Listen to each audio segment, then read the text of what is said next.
ውድ ወዳጆቼ አላህ ለምን እባብንና ፒኮክን ከጀነት አባረራቸው? እነሱስ ከኢብሊስ ጋር እንዴት ተገናኙ? ከሰይጣን ጋር ምን ኃጢአት ብትሰራስ ነው ፒኮክ ተጨማሪ ውበቷን የተገፈፈችው? እባብስ ለምን የዚህ አይነቱን አስፈሪ ቅርጽ ያዘ? በእባብ አፍ ውስጥስ መርዝ የተፈጠረበት ምክንያት ምንድን ነው? የእነዚህ ጥያቄዎች መልስ በዚህ ታሪክ ውስጥ ተቀምጧል። ሁሉንም ነገር ለማወቅ ቪዲዮውን እስከ መጨረሻው በትኩረት ተመልከቱ። ቪዲዮውንም ላይክ ማድረግ እንዳትረሱ። በኮሜንት ሳጥኑም ውስጥ ሱብሃንአላህ በማለት ጻፉ። ምን ያህል ሰው በጀነት እንደሚያምን ማወቅ እንድንችል። ውድ ወዳጆቼ ይህንን ታሪክ ቃል በቃል በሐዲስና በቁርአን ላይ ተመዝግቦ አናገኘውም። ነገር ግን አላህ በቁርአን ላይ በምዕራፍ 24 በአንቀጽ 45 ማለትም በሱራ አልኑር በአንቀጽ 45 ላይ እንዲህ ይላል፣ አላህም ተንቀሳቃሽን ሁሉ ከውሃ ፈጠረ፣ ከእነሱም በሆዱ ላይ የሚሄድ አለ፣ ከእነሱም በሁለት እግሮቹ ላይ የሚሄድ አለ። አላህ የሚሻውን ሁሉ ይፈጥራል፣ አላህ በነገሩ ሁሉ ላይ ቻይ ነውና ይላል። ነገር ግን ይህ ታሪክ እንደ ኢብን ኻቲር ያሉ ሊቃውንቶች በጻፉት ቀሰሱል አንቢያ ባለው መጽሐፍ ላይ ተተርኳል። አላህ የተሻለውን ያውቃል። የዚህ ቪዲዮ ዋና ዓላማ ሸይጣን በምን አይነት መንገድ ሰዎችን ሊያታልል እንደሚችል ለማሳየት ይጠቅማል በሚል የቀረበ ነው። ይህንን ከግምት በማስገባት እንድትመለከቱት በትህትና ጠይቃለሁ።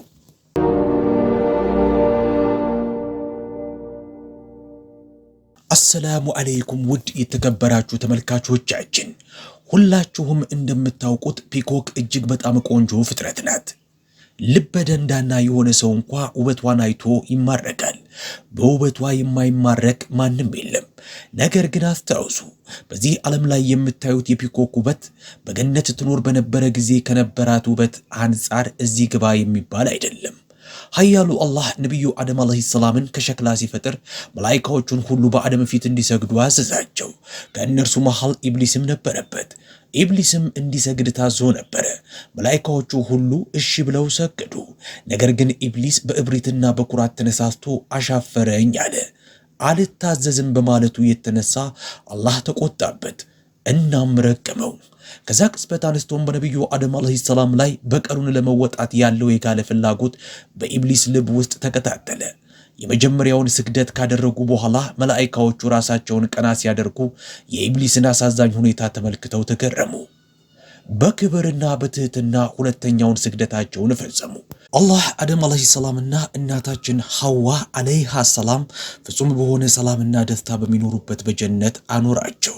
ከጣፋጭ ፍሬዎቹና ካሉት ሌሎች በርካታ የጀነት በረካዎች ላይ እየተመገቡ መኖር ጀመሩ። አንድ ቀን አላህ የዓለማቱ ጌታ ነቢዩ አደም ዓለይሂ ሰላምን ጠራውና እንዲህ አለው፣ አደም ሆይ ሰይጣን ለአንተም ለሚስትህም ግልጽ ጠላት ነው። ከጀነት እንዳያስወጣህ ተጠንቀቅ።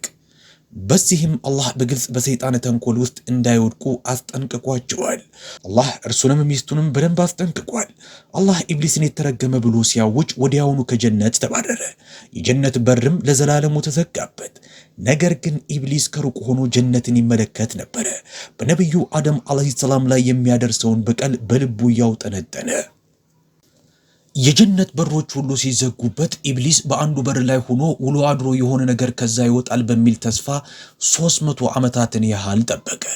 ይህ በእንዲህ እንዳለ ነቢዩ አደም ዓለይሂ ሰላም የበሩን በጥብቅ መዘጋት ሲመለከት ኢብሊስ በምድር እኔ በጀነት ነው የቀረሁት ሲል አምኗል። በዚህም በፍጹም ዳግም እንደማይገናኙ ተሰምቶታል። ከኢብሊስ ተንኮል ነፃ እንደሆነና በሰላም መኖር እንደሚችል አምኗል። በዚህም ምንም ችግር ሳይገጥመው የጀነትን ውበትና በረከት መኮምኮም ይችላል። ነገር ግን በኢብሊስ ልብ ውስጥ የተቀጣጠለው የበቀል እሳት በኃይል እየነደደ ነበረ። ወደ ጀነት ለመግባት በርካታ እቅዶችን መቅረጽ ጀመረ። በቀጥታ መግባት የማይቻል ስለሆነ መንገድ መፈለግ ጀመረ። ከዛም የአላህን 3 ኃያል አዛሞች ወይም ቅዱስ ስሞች አስታወሰ። እነርሱን እየጠቀሰ 7 ሰማያትንና 7 ምድሮችን መሻገር የሚችልበትን እነዚህን ኃያል ስሞች በመጥቀስ ኢብሊስ በአንዱ የጀነት በር ጋር ደረሰ። መዘጋቱን ባየም ጊዜ ጠበቀ። ድንገት ፒኮክ በራ ግድግዳው ላይ አረፈች። ወዲያውኑ ኢብሊስ ሊያግባባት ሞከረ። ከጀነት አጥር ውጭ ተቀምጦ ኢዝሚ አዛምን መቅራት ጀመረ። ይህንን ስታይ ፒኮኳ በጉጉት ማንነቱን ጠየቀችው። ኢብሊስም እንዲህ ሲል መለሰላት፣ እኔ የአላህ መላኢካ ነኝ። ፒኮኳም እዚህ ምን ታደርጋለህ ስትል ጠየቀችው። ኢብሊስም እንዲህ ሲል መለሰ፣ ወደ ጀነት መግባት እፈልጋለሁ፣ ግን ከአላህ ፍቃድ የለኝም። ለዚህም ሲባል የአንቺ እርዳታ ያስፈልገኛል አላት። የጀነትን በረከቶች ሁሉ አይተሻል። እኔም ለአንዴም ቢሆን እንኳ ማየት እፈልጋለሁ። እባክሽን ይችን ትንሽ ፍላጎቴን አሟይልኝ። ፒኮኳ በመጨረሻ እንዲህ እስክትለው ድረስ ኢብሊስ ፒኮኳን ለመናት። ነቢዩ አደም አለይሂ ሰላም በጀነት እስከቆየ ድረስ ማንንም ሰው ወደ ውስጥ እንዳስገባ የተሰጠኝ ምንም ፍቃድ የለም አለችው። ይህንን ሲሰማ ፒኮኳን በመገፋፋት እንዲህ አለ፣ ወደ ጀነት ከወሰድሽኝ 3 ልዩ ዱዓዎችን አስተምርሻለሁ። አንቺም እነዚህን 3 ዱዓዎች ከተገበርሻቸው 3 ነገሮችን ታገኛለሽ። አንደኛ አታረጅም፣ ሁለተኛ አትሞችም፣ ሶስተኛ ለዘላለሙ በጀነት ትኖሪያለሽ። ግፊቱን መቋቋም ያቃታት ፒኮክ በኢብሊስ ማታለያ ውስጥ ወደቀችና ወደ ጀነት በር ወሰደችው። በሩ ላይ እየጠበቀ ያለ አንድ እባብ ነበረ። ፒኮኳ ለእባቡ ስለ ኢብሊስ የሚገፋፋና የሚያማልል ሐሳብ ነገረችው። ይህንን ሲሰማ እባቡ የጀነትን በሮች ሁሉ ዘጋው።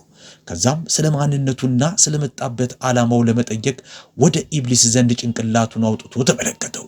ከዛም ኢብሊስም እንዲህ ሲል መለሰለት፣ እኔ የአላህ መልአክ ነኝ። ከዛም እባቡ እንዲህ አለ፣ ለፒኮኳ ያስተማርካትን ዱዓ ለኔም አስተምረኝ። ኢብሊስም እንዲህ ሲል መለሰ፣ አንድ ነገር ካደረክልኝ ላስተምርህ እችላለሁ። ይህ ወደ ጀነት ከወሰድከኝ ነው። እባቡም ነቢዩ አደም አለይሂ ሰላም በጀነት እስካለ ድረስ ማንንም ሰው ወደ ጀነት ለማስገባት ፍቃድ አልተሰጠኝም አለው። ከዛም ኢብሊስ እግሬ ጀነትን አይረግጥም፣ አፍህ ውስጥ ገብቼ አልወጣም። በሰይጣኑ ተሸወደ። እባቡ አመነው። ከዛም አፉን በሰፊው በመክፈት ኢብሊሱ እንዲገባ ፈቀደለት። ኢብሊስም በፍጥነት ወዲያውኑ አፉ ውስጥ ገባ። እባቡ ከዛ በሩን ዘግቶ ወደ ጀነት ገባ።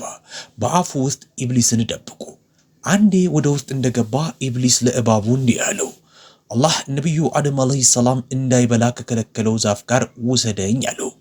እባቡም ወደ ዛፉ እየመራ ወሰደው። እዛም ሲደርሱ ኢብሊስ በማታለል በእባቡ አፍ ውስጥ እያለ ማልቀስ ጀመረ። በዚህ ዓለም ላይ የተደረገው የመጀመሪያው የለበጣ የግብዝነት ለቅሶ የተለቀሰው ከተረገመው ኢብሊስ ውጭ ካለ ሌላ ሰው አልነበረም። ኢብሊስም በእባቡ አፍ ውስጥ ተደብቆ ማልቀስ ጀመረ። ለቅሶውን ሲሰሙ የጀነት ነዋሪዎች በአግርሞት ተሰብስበው ከዚህ በፊት ከእባቡ የዚህ አይነት ድምፅ ሲወጣ ሰምተን አናውቅም ሲሉ አጉረመረሙ። እናታችን ሐዋ አለይሃ ሰላም እባቡን የሚያለቅስበትን ምክንያት ስትጠይቀው ኢብሊስ ከአፍ ውስጥ ሆኖ መለሰ፣ የማለቅሰው ከጀነት ልትባረሩ ስለሆነ ነው። አላህ እንዳትበሉ የከለከላችሁን ፍሬ ከእርሱ ብትበሉ ከጀነት ፈጽሞ አትባረሩም። ለዚህ ምክንያት ነው እንዳትበሉ የከለከላችሁ። ኃያሉ አላህ በቅዱስ ቁርአን ላይ እንዲህ ይላል በሱራ ጣሃ በአንቀጽ 120 ላይ ሰይጣንም ወደ እርሱ ጎተጎተ፣ አደም ሆይ በመዘውተሪያ ዛፍ በማይጠፋ ንግስናም ላይ ላመላክትህን አለው። ከዛም በአላህ በመማል እንዲህ አለው፣ ጉዳትን ከጅዬ አይደለም እኔ ለእናንተ በርግጥ ከሚመክሯችሁ ነኝ ሲልም አማልላቸው በማለት አላህ በቁርአን ላይ ይገልጻል። ውድ ተመልካቾቻችን በዚህ ዓለም ላይ የመጀመሪያው ውሸታም ይህ የተረገመ ኢብሊስ ነው። እናታችን ሐዋ አለይሃ ሰላም በኢብሊስ የውሸት መሐላ ተሸውዳ ከተከለከለው ፍሬ በላች። 2 ፍሬዎችም ቆርጣ ለነቢዩ አደም አለይሂ ሰላም ወሰደች። በዚህም ሳቢያ አላህ አደምንና እናታችን ሐዋ አለይሃ ሰላምን ከጀነት አባረራቸው። ይህ በእንዲህ እንዳለ ኢብሊስን በመርዳታቸው ፒኮክ አላህ የነበራትን እጅግ ከልክ ያለፈ ውበት ነጠቃት። ወደ ጀነት ኢብሊስን በአፉ ደብቆ ያስገባው እባብም በአፉ ውስጥ መርዝ እንዲኖር ተረገመ።